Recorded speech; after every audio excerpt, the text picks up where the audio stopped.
Friends, welcome to my channel nursing journey. So guys, आज हम लोग स्टडी करने वाले हैं demonstration of Koch postulate. So he is the Robert Koch born on 1843 and died on 1910. Robert Koch was a German physician and also known as father of bacteriology. ये तो था basic, ये फादर ऑफ बैक्टीरियोलॉजी थे। इन्होंने बताए हैं कुछ postulates जो कि हम लोग यहाँ पर स्टडी करने जा रहे हैं। तो इसमें इन्होंने मेनली 4 पोस्टुलेट्स बताए हैं।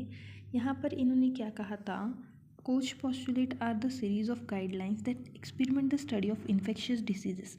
यहाँ पर क्या कर रहे हैं, ये स्टडी ऑफ इन्फेक्शियस डिसीजेस कर रहे हैं।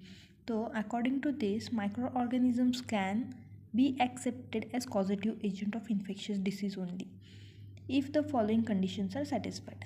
अगर ये फॉलोइंग कंडीशन सेटिस्फाई होते हैं तो ही हम यहाँ पर कह सकते हैं कि एक positive agent infectious disease cause कर सकता है।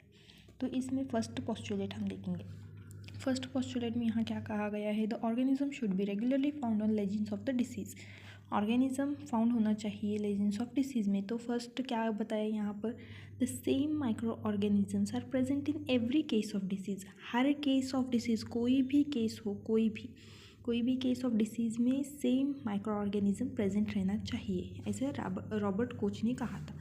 तो जब यहाँ पर एक डिसीज़ प्रेजेंट है इस एनिमल के अंदर, तो ये एनिमल जब डेड होता है तो वहाँ पर कोई इन्फेक्शियस डिसीज़ माइक्रो ऑर्गेनिज्म की वजह से ये डेथ होता है। तो सेकंड पोस्टुलेट में इन्होंने क्या कहा कि the micro organisms are isolated from tissue of dead animals and pure culture. जो ये डेड एनिमल है, इसमें से हम लोग जो डिसीज़ कॉज किया था वो उसका जो माइक्रो ऑर्गेनिजम्स है वो आइसोलेट करके लेंगे एंड उसको प्योर कल्चर में इसको हम कल्चर करेंगे।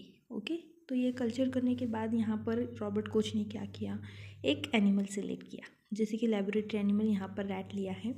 तो इसमें क्या किया उन्होंने, पोस्टुलेट 3 में inoculation of pure culture into a healthy susceptible animal to reproduce the disease. जो यहाँ पर डिसीज़ की बात हो रही थी, ये जिस डिसीज़ की वजह से डेथ हुआ है वही माइक्रो ऑर्गेनिजम्स यहाँ पर निकाला गया और प्योर कल्चर किया गया। प्योर कल्चर करके उसे क्या किया, हेल्दी ससेप्टेबल होस्ट में इनोकुलेट किया गया। इनोकुलेट करने के बाद में क्या होगा, जो ये माइक्रो ऑर्गेनिजम्स के वजह से डिसीज़ हुआ था वही डिसीज़ इस हेल्दी एनिमल में होगा। ओके, तो ये हेल्दी एनिमल में जब डिसीज़ होगा तो हेल्दी एनिमल भी डेथ होगा। जैसे कि आप देख रहे हैं यहाँ पर हमने इंजेक्ट किया प्योर कल्चर करके, वो कल्चर हमने यहाँ पर ससेप्टेबल होस्ट में इंजेक्ट करने के बाद वो डेथ हो गया। डेथ होने के बाद क्या किया, ये फोर्थ पोस्टुलेट है कि यहाँ पर फिर से इस डेड एनिमल से उन्होंने माइक्रो ऑर्गेनिज्म को आइसोलेट कर लिया एंड फिर से उसका प्योर कल्चर किया। ओके, तो रीआइसोलेट किया यहाँ पर उन्होंने। फर्स्ट में जो डिसीज़ प्रेजेंट था वही डिसीज़ के माइक्रो ऑर्गेनिजम्स का प्योर कल्चर करके हेल्दी ससेप्टेबल होस्ट में इंजेक्ट किया। हेल्दी ससेप्टेबल होस्ट डेड हो गया, फिर वहाँ से रीआइसोलेट किया एंड उसका फिर से प्योर कल्चर किया। तो यहाँ पर जो माइक्रो ऑर्गेनिज्म प्रेजेंट थे वही माइक्रो ऑर्गेनिज्म यहाँ भी प्रेजेंट मिलेंगे। ये था रॉबर्ट कोच का 4 पोस्टुलेट्स। तो यहाँ पर एग्जाम्पल के लिए एंथ्रेक्स बैसिलाई दिया गया है, बट इन सब में अब कुछ लिमिटेशंस है।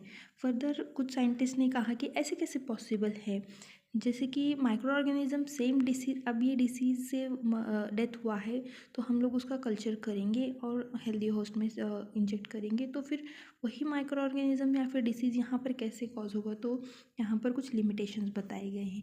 The criteria has proved invaluable and identify pathogens but they can not always be met. Example, Mycobacterium leprae a causative agent of leprosy. अब माइकोबैक्टीरियम लेप्री जो है वो कॉजिटिव एजेंट है लेप्रेसी का, बट ये नहीं कल्चर कर सकते हम आर्टिफिशियल मीडियम में, तो ये कोच का पोस्टुलेट फुलफिल नहीं होगा यहाँ पर।